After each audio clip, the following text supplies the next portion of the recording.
Hello दोस्तों, आप सभी का स्वागत है एनीमे के इस साम्राज्य में। तो इस सीरीज की स्टार्टिंग में हमें पता चलता है कि गॉड ने जब दुनिया में इंसानों को बनाया था तब उन्होंने विचेस को भी बनाया था। गॉड ने विचेस को अपनी पावर्स देकर बोला था कि मेरी जगह पर तुम लोग इन कमजोर इंसानों को रास्ता दिखाओगे। सभी विचेस ने उनकी पूरी बात मानी और इंसानों की मदद करने की पूरी कोशिश की। लेकिन फिर एक टाइम पर इंसान विचेस के जानी दुश्मन बन गए। उन्होंने काफी सारी विचेस को ढूंढ ढूंढ कर मारना शुरू कर दिया। दोस्तों, ऐसा ही होता है इंसानी दिमाग, जो मदद कर रहा है उसको ही मारने लग गए, एकदम भंड।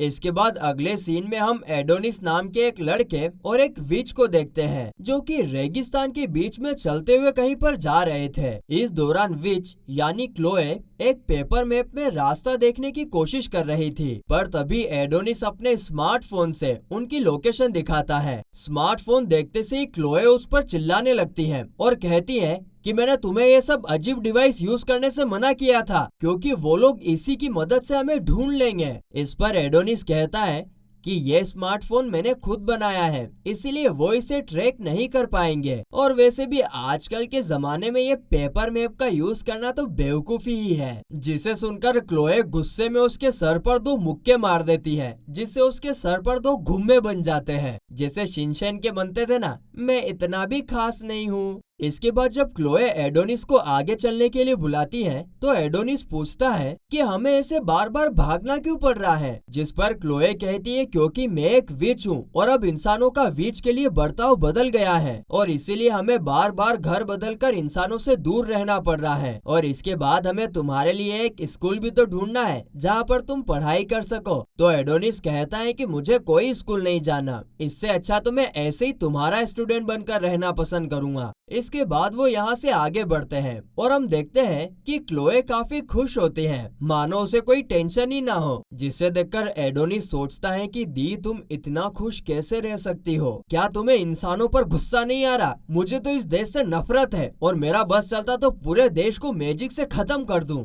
तभी अचानक से कुछ सोल्जर्स काफी तेजी से उनकी तरफ आने लगते हैं और उन्हें देखकर एडोनिस उनसे फाइट करने जाने ही वाला होता है, पर क्लोए उसे रोक लेती है, ये कहकर कि तुम अभी उनका सामना करने के काबिल नहीं बने हो। बस इतना कहकर वो अपने आइस मैजिक का जलवा दिखाने लगती है और उन लोगों पर अटैक कर देती है। तभी सीन कट होता है और हमें ह्यूमंस के किंग को दिखाया जाता है। उसे पता चलता है कि वो लोग फिर से क्लोए को पकड़ने में नाकामयाब हुए हैं और इसीलिए वो इस बार किसी भी तरीके से क्लोए को उसके सामने लाने की धमकी देता है। तो वहीं इस तरफ जब क्लोए उन सोल्जर्स को मारकर एडोनिस को वहाँ से जाने के लिए बुलाती है तो वो काफी गुस्सा हो जाता है और चिल्लाते हुए कहता है कि तुम मुझे हमेशा क्यों रोक लेती हो? मैं भी तो मैजिक यूज कर सकता हूँ, तो फिर मैं फाइट क्यों नहीं कर सकता? और अगर तुम मुझे मैजिक यूज ही नहीं करने दोगी तो मेरे सीखने का क्या फायदा है? जिस पर क्लोए कहती है कि मैंने तुम्हें पहले भी बताया था कि अभी तुम अपना मैजिक सही से यूज नहीं कर सकते हो। जिस पर एडोनिस वहाँ पर एक काफी बड़े स्वॉर्ड को समन करके कहता है कि मैं तुम्हारा ही स्टूडेंट हूँ, इसलिए तुम झूठ मत बोलो कि मैं मैजिक यूज नहीं कर सकता। मुझे पता है तुम ऐसा इसलिए कह रही हो क्योंकि मैं भी उनकी तरह ही एक इंसान हूँ, है ना? और तुम नहीं चाहती कि मैं अपने ही प्रजाति के लोगों को मारूं, इसीलिए वो चाहे तुम पर कितना ही अटैक करे, तुम हमेशा अपने इमोशंस को छुपा लेती हो ताकि मैं इंसानों से ना लड़ूं। लेकिन मैं तुम्हें इतने दिनों तक अकेले लड़ते लड़ते देखकर थक चुका हूँ। इतना कहकर एडोनिस वहाँ पर फूट फूट कर बुरी तरीके से रोने लगता है। तो क्लोए आकर उसे हग कर लेती है कि ऐसे नहीं करते मेरे प्यारे छोटे भाई। लेकिन तभी वहाँ पर जमे हुए सोल्जर्स एक डिवाइस एक्टिवेट करते हैं जिससे वो दोनों अचानक से हवा में उड़ने लगते हैं। ये देखकर क्लोए अच्छे से समझ जाती है और कहती है कि मुझे यकीन नहीं होता कि इंसानों ने टेलीपोर्ट करने का भी तरीका निकाल लिया है। यहाँ पर एडोनिस उसका हाथ पकड़ लेता है और कहता है कि हम दोनों साथ हैं, इसीलिए हमें कुछ नहीं होगा दी। तो दूसरी तरफ हम उस बुरे राजा को देखते हैं जो कि काफी सारे लोगों को जमा करके कह रहा था कि काफी सालों पहले हमें मैजिक से बचाया गया था, चाहे वो नेचुरल डिजास्टर हो या फिर कोई और मुसीबत हो, हम हमेशा से उन विचेस पर निर्भर थे। हम उनके एहसानमंद बनकर रहे और हमेशा डर में रहते थे क्योंकि हमें उनकी मैजिक पावर के बारे में कोई नॉलेज नहीं था। पर क्या आप सबको नहीं लगता कि ये गलत है? हम अपने लिए क्यों किसी और से भीख मांगे? आज हमारी टेक्नोलॉजी को किसी का डर नहीं है और आज हम इतने आगे बढ़ चुके हैं कि विचेस का मैजिक हमारे सामने कुछ भी नहीं है। अब हम कमजोर नहीं हैं और उनके मैजिक के बिना भी हम इस दुनिया को अपने हिसाब से चला सकते हैं और इसीलिए इस दुनिया से विचेस को मारकर आगे बढ़ने का यही सबसे सही टाइम है। कैसे लोग हैं, मतलब जिनने इनकी इतने सालों से जान बचाई, इनकी रक्षा करी, उसके लिए ये कर रहे हैं। बाप रे बाप। और ये सुनकर वहां पर मौजूद सारे लोग किंग को चीयर भी करने लगते हैं और उसी वक्त क्लोए और एडोनिस भी वहां आसमान से स्टेज पर टेलीपोर्ट हो जाते हैं। क्लोए को देखते से ही किंग कहता है, आओ क्लोए, मैं तुम्हें काफी टाइम से ढूंढ रहा था। एडोनिस ये सुनकर किंग को मारने के लिए आगे बढ़ता है, पर तभी कुछ सोल्जर उसे पकड़ लेते हैं और जमीन पर दबोच लेते हैं। एडोनिस को ऐसे देखकर क्लोए काफी ज्यादा गुस्सा हो जाती है और कहती है, अबे किंग, अगर तुम अपनी और अपने लोगों की जान बचाना चाहते हो तो मेरे स्टूडेंट को छोड़ दो। और इतना कहते से ही वो अपना मैजिक स्टार्ट कर देती है और आगे वो कहती है कि तुम सब एडोनिस की तरह इंसान हो। बस यही सोचकर मैं तुमसे लड़ना नहीं चाहती थी, क्योंकि अगर मैंने तुम्हारे देश को खत्म कर दिया तो उसके पास लौटने की जगह ही नहीं बचेगी और बस इसी वजह से मैंने तुम्हें जिंदा रहने दिया था। और बस इतना कहते से क्लोए अपना मैजिक यूज करती है, लेकिन अचानक से उसके मैजिक का असर खत्म हो जाता है और अब वो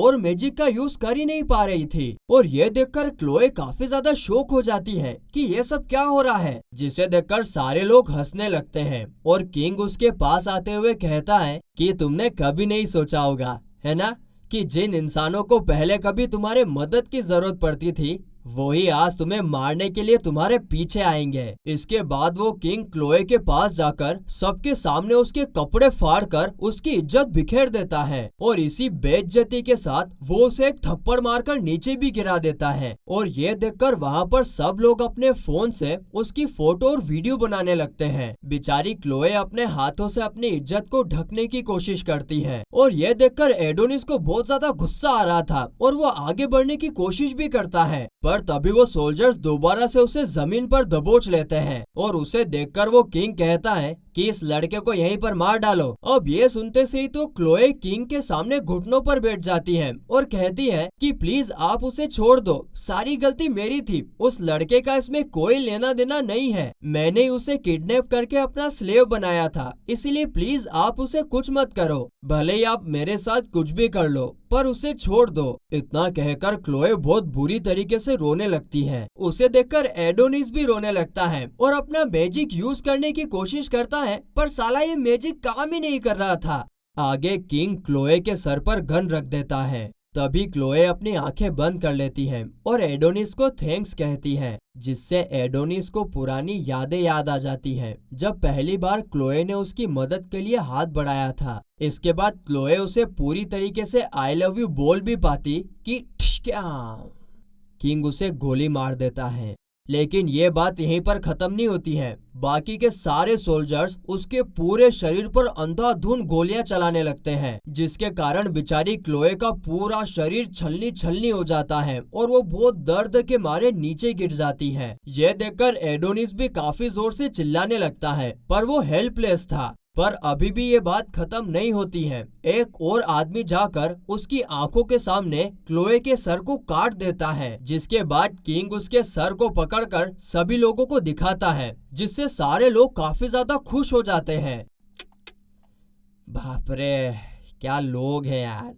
यहाँ पर सीन शिफ्ट होता है और हमें 10 साल आगे का टाइम दिखाया जाता है, जहाँ पर कुछ लोग एक जगह पर बंद थे और खाने के लिए आपस में लड़ रहे थे। तभी वहाँ पर एक लड़की आकर उन्हें अपना खाना दे देती है और उन्हें लड़ने से मना करती है। उस लड़की का नाम डोरोका होता है। आगे एना नाम की उसकी एक दोस्त कहती है कि तुमने पहले भी अपना खाना बांट दिया था, जिस पर डोरोका कहती है कि तुम चिंता मत करो, मैं तो बिल्कुल ठीक हूँ। आगे एना कहती है कि भले ही हम कितना ही आगे क्यों ना बढ़ जाएं, लेकिन लोग आपस में लड़ाई करते ही रहते हैं, लोगों की पावर पाने की इच्छा कभी खत्म नहीं होगी। किंग ने बोला था कि विचेस को मारने के बाद लड़ाई खत्म हो जाएगी, लेकिन ऐसा तो कुछ भी नहीं हुआ, बल्कि लोग आपस में ही लड़ने लग गए। उसको इतना परेशान देखकर डोरोका उसे एक पपेट का खेल दिखाकर हंसाने की कोशिश करती है और इससे एना का मूड अच्छा भी हो जाता है और वो हंसने भी लगती है। पर तभी वहाँ पर कुछ सोल्जर आकर कहते हैं कि यहाँ पर नंबर 218 कौन है, उसे हमारे साथ आना होगा। यह सुनकर वहाँ पर मौजूद सारे लोग डर जाते हैं,